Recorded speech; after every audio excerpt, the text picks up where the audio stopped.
lend me your ears, not as spectators, but as witnesses to a turning point. In a moment, the scales of justice were called upon, the gavel struck. Judge Thomas dared to challenge my presidency. The words echoed, Traoré is in violation, his mandate illegitimate.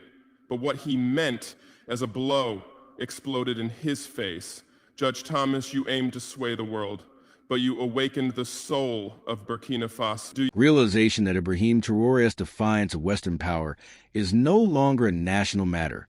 His voice, his symbolism, and his actions have expanded far beyond Burkina Faso's borders, echoing across Africa and reverberating in world capitals.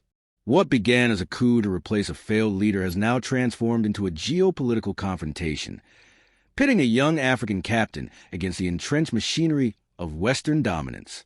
Traoré is not simply governing a small, landlocked country. He has become a figurehead in a struggle over Africa's future.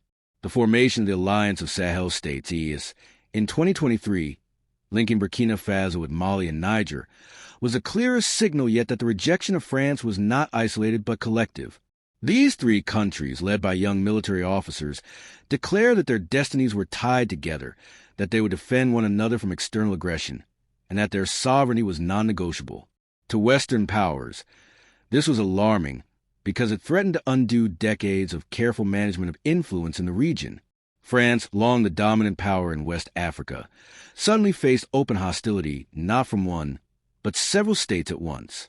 The withdrawal of French troops from Burkina Faso and Mali, and later from Niger, amounted to a complete dismantling of Operation Barkhane and the French-led counterterrorism strategy in the Sahel. The loss was not only military but also symbolic. It showed the limits of French power when confronted with popular resistance. The alliance also began to look beyond simple security cooperation. Leaders from Burkina Faso, Mali, and Niger spoke of deeper economic integration, joint infrastructure projects, and the possibility of moving away from the CFA franc. For decades, the CFA franc has been the clearest symbol of French neo-colonial control, tying African economies to the French treasury and limiting their monetary sovereignty.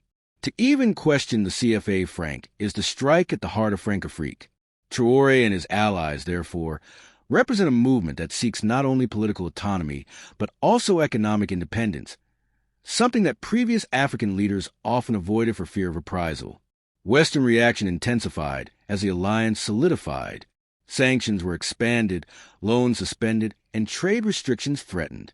ECOWAS, under pressure from Paris and Washington, attempted to isolate the Sahelian states, but instead of weakening them, these measures pushed them closer together.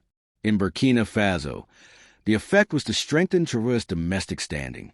Many citizens interpreted the sanctions as proof of Western bad faith, reinforcing the idea that the West never wanted Africans to be truly independent.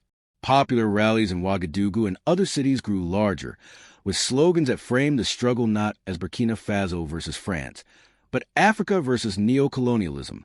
The ideological battle entered a new phase when Traoré began speaking more directly about Africa's place in the world.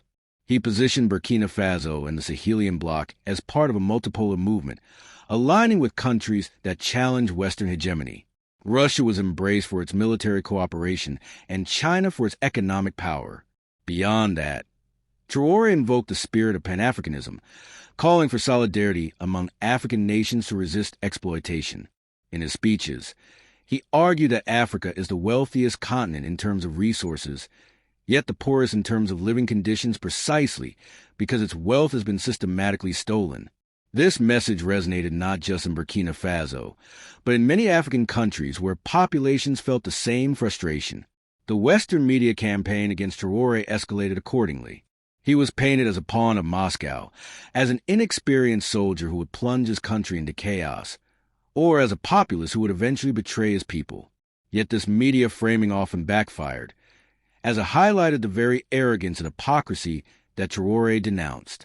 Burkinabe citizens asked why Western outlets were so quick to criticize their leader, but so slow to account for France's failures after decades of presence in the region.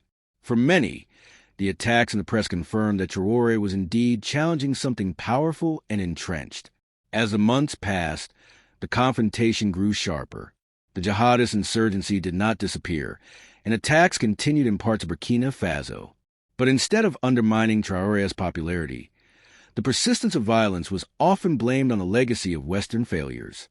Citizens argued that if years of French and American presence could not solve the problem, then new approaches had to be tried. The government began experimenting with local defense initiatives, mobilizing volunteers to defend their communities. Critics warned of risks of abuses, but supporters saw it as an example of grassroots sovereignty in action. The global geopolitical environment also shifted in ways that gave Traoré some space. The war in Ukraine strained Western resources and attention, while Russia was eager to demonstrate its relevance in Africa. China, meanwhile, pushed forward with its Belt and Road Initiative, investing in infrastructure across the continent. Other powers like Turkey, Iran, and even smaller players such as the Gulf states saw opportunities to expand influence in the Sahel. This competition created room for Traoré and his allies to maneuver, playing different partners against each other while insisting on sovereignty. But the most profound transformation has been psychological. For decades, African leaders often operated within limits set by external powers. They were careful not to cross certain lines, fearful of aid withdrawal, sanctions, or even coups engineered from abroad. Traoré represents a break with this caution. His very youth, taking power at 34, signals a generational change. He speaks in a language that resonates with Africa's overwhelmingly young population, where the median age is under 20. His defiance tells them that it is possible to reject fear, to dream of dignity, to believe that Africa does not have to be permanently subordinate. This is why Traoré's struggle has drawn such attention. It is not about the size of Burkina Faso's economy or its military might, both of which are modest. It is about the audacity to confront an entire system of domination, just as Sankara inspired Africans in the 1980s. Traoré's stance has reignited the imagination of a new generation. The comparison is imperfect, as circumstances are different, but the symbolism is undeniable. Sankara's unfinished revolution finds an echo in Traoré's resistance. Of course, the risks are immense. History shows that leaders who defy Western power often face dire consequences. Sankara was assassinated. Patrice Lumumba in Congo was eliminated. Muammar Gaddafi in Libya was toppled and killed. Traoré knows this history, and it haunts his every move. Security around him is tight, but the possibility of plots cannot be dismissed. Western governments may not act openly, but the shadow of destabilization lingers.